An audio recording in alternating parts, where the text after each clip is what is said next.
கர்த்தருடைய பரிசுத்த நாமத்துக்கு மகிமை உண்டாவதாக. இந்த வேளையில் கூட ஆண்டவருடைய வார்த்தைகளை கேட்கும்படியாக நாம் வந்திருக்கிறோம். ஒரு சில நிமிஷங்கள் அவர் பாதத்தில் நாம் காத்திருக்கும் பொழுது ஆண்டவர் வேதத்தில் அநேக வார்த்தைகளை நமக்கு கொடுத்திருக்கிறார்.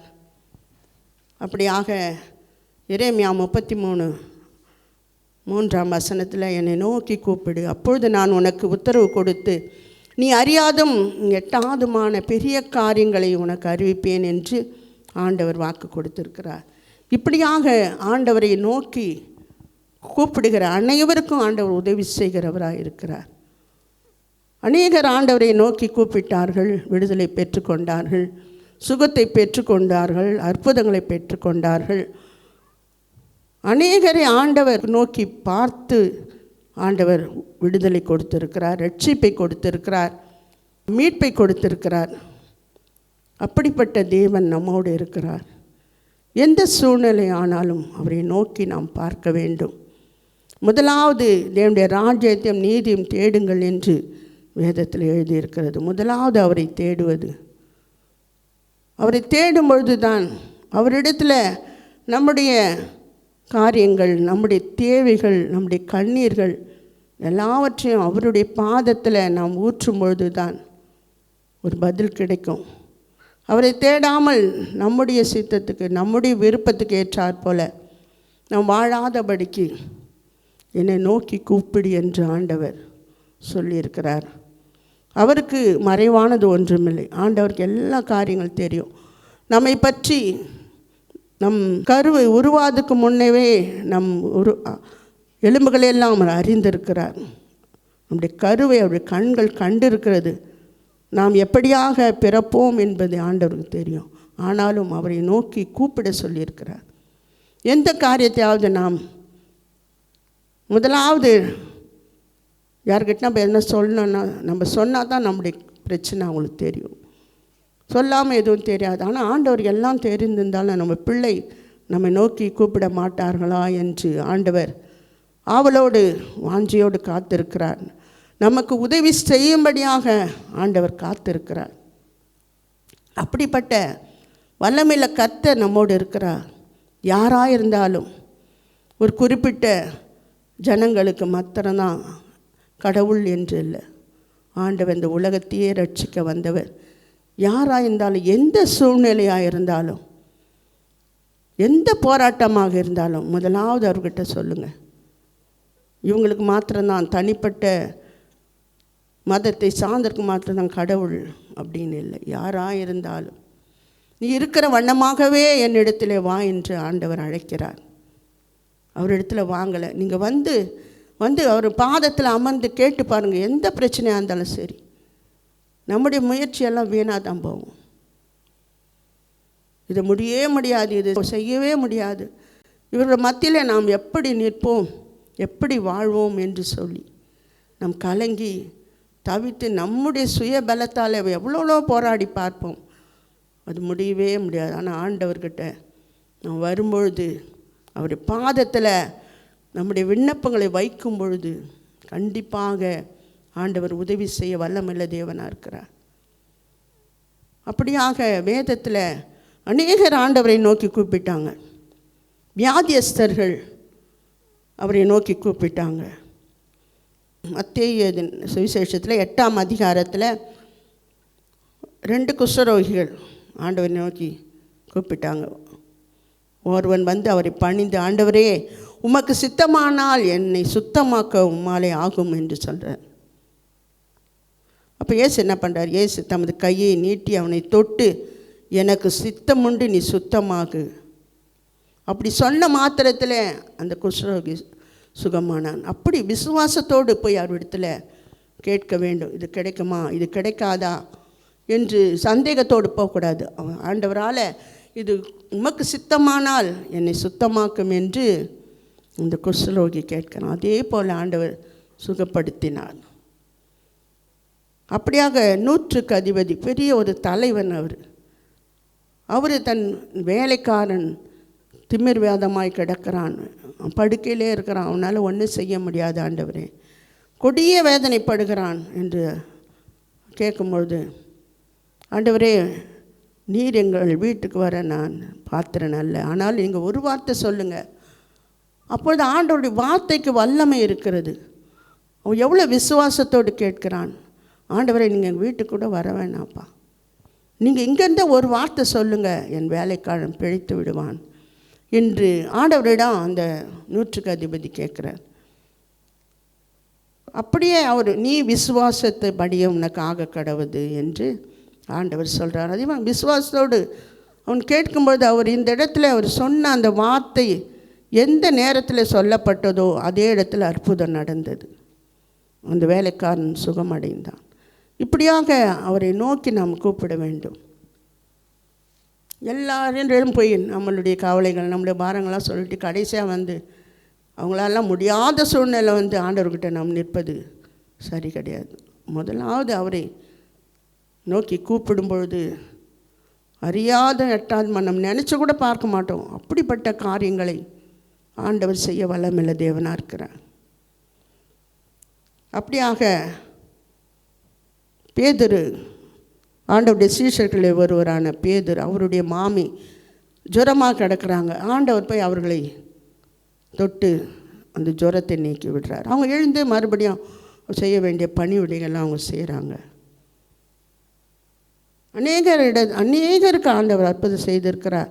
ஒரு திமிர்வாதக்காரனே ஒரு 4-5 பேர் தூக்கிட்டுன்னு வராங்க. உள்ளே நுழைய வழி இல்லை, ஆண்டவர் உள்ளே இருக்கிறார். அநேகருக்கு அற்புதங்களை அடையாளங்களை செய்து கொண்டிருக்கிறார். அநேகருக்கு சத்தியத்தை சொல்லி கொண்டிருக்கிறார்.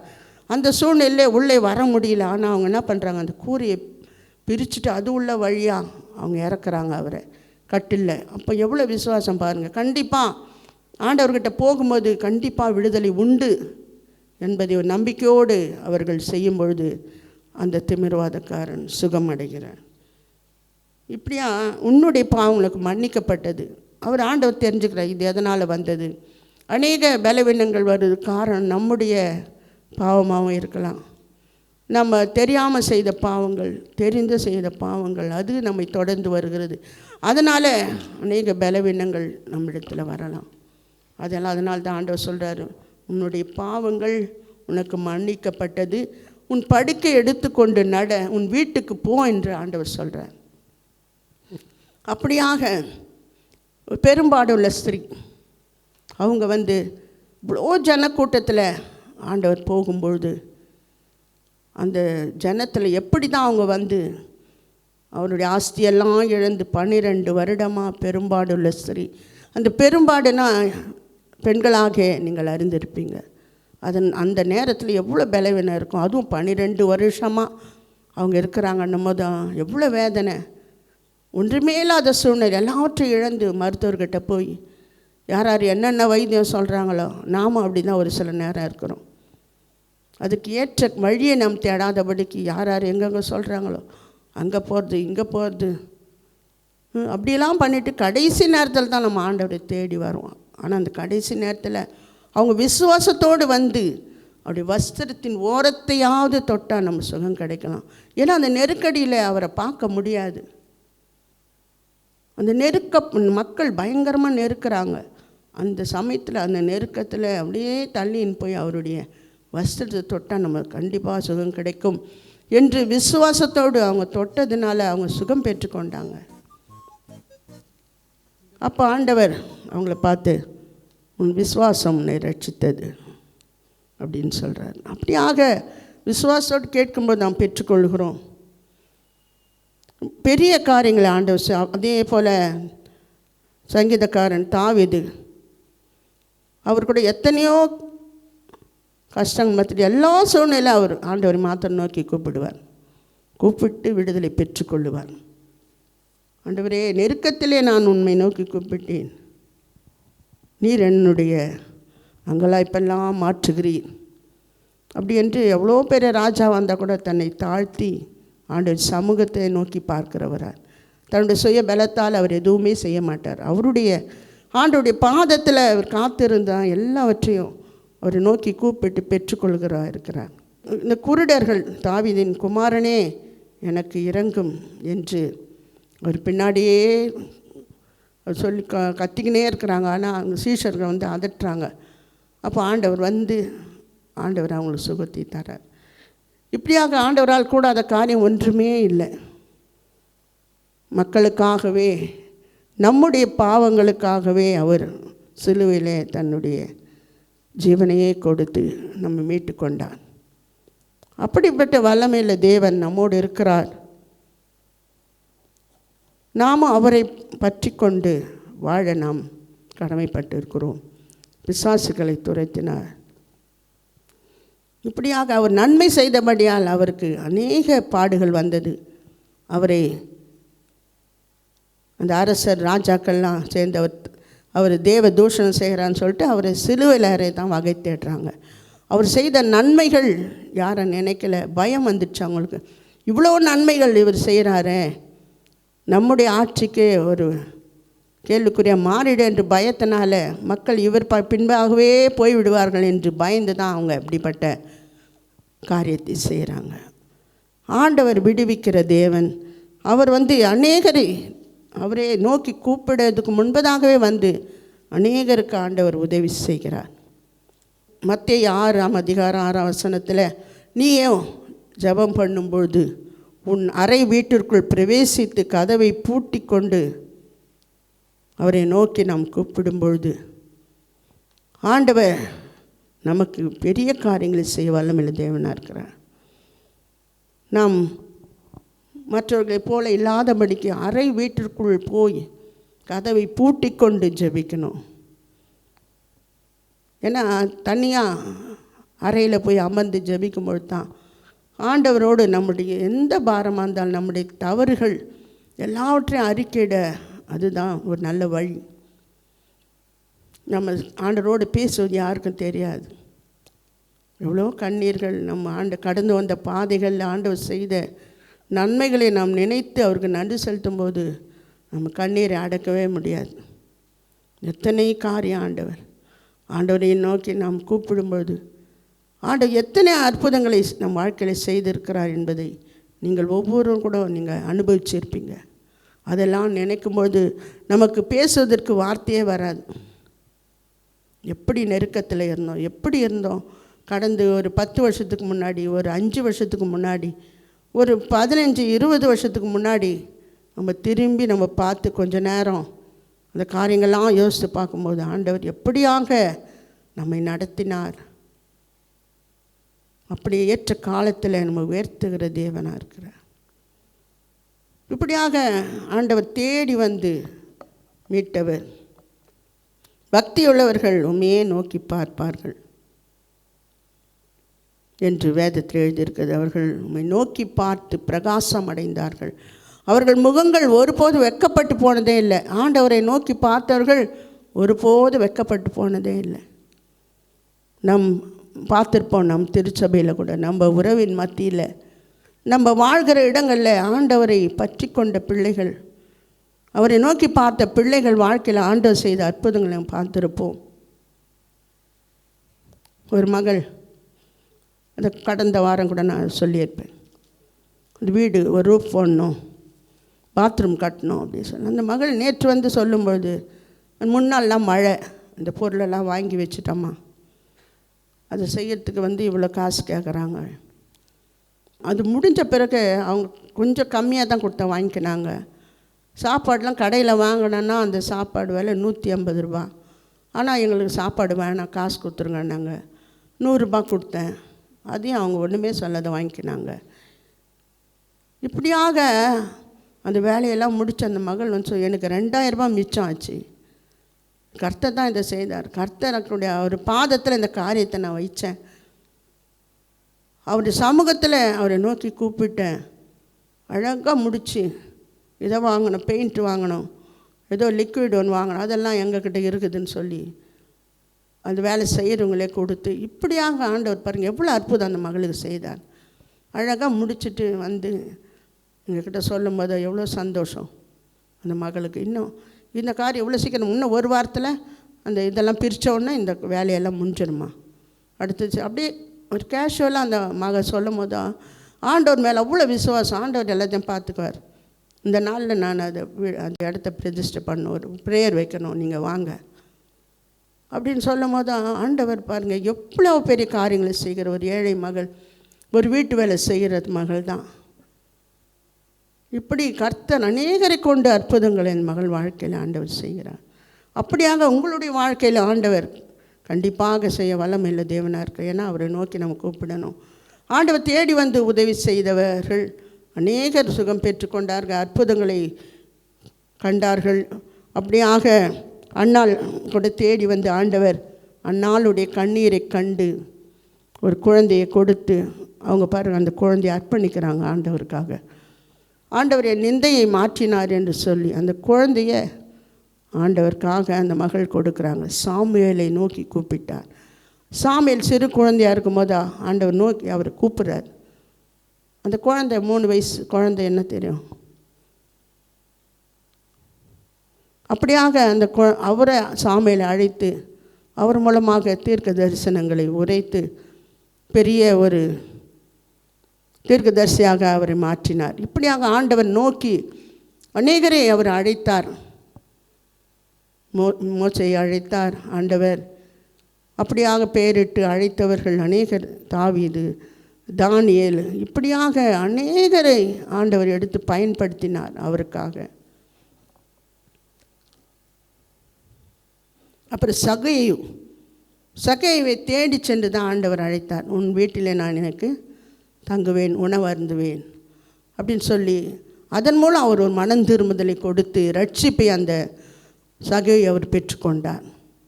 இப்படியாக தேடி வந்து ஆண்டவர் மீட்டெடுத்தவர்கள் அநேகராக இருக்கிறார்கள். வேதத்தில் நாம் வாசித்து பார்க்கும்பொழுது அநேகரை நாம் ஆண்டவர் தேடி சென்று உதவி செய்தது. நாயின் ஒரு விதவை, அந்த மகள் அந்த கண்ணீரோடு அந்த விதவை தாய் அந்த பிள்ளையின் பக்கத்தில் அந்த போகும்பொழுது மனம் இறங்கி அந்த பாடையை தொட்டு அந்த பிள்ளையை சுகமாக்கி, ஏன்னா அந்த தாய்க்கு அவனை விட வேறு யாரும் இல்லை அடுத்தது உதவி செய்ய. அப்படியாக ஆண்டவர் அந்த விதவை தாயுடைய கண்ணீரை துடைத்தார். மார்த்தாள், மரியாள், லாசரு இவர்களை அதிகமாக ஆண்டவர் நேசித்ததினால் அவர் லாசர் இறந்து 4 நாட்கள் கழித்து அவராகவே வந்து மரித்து போன லாசருவை எழுப்பினார். இப்படியாக ஆண்டவர் அநேகரை வாழ்க்கையில் ஆண்டவர் அற்புதம் செய்து இருக்கிறார், அடையாளங்களை செய்திருக்கிறார். நாமும் அவரை நோக்கி பார்க்க அழைக்கப்படுகிறோம். அவரை மாத்திரம் நாம் நோக்கி பார்த்தால் போதும்.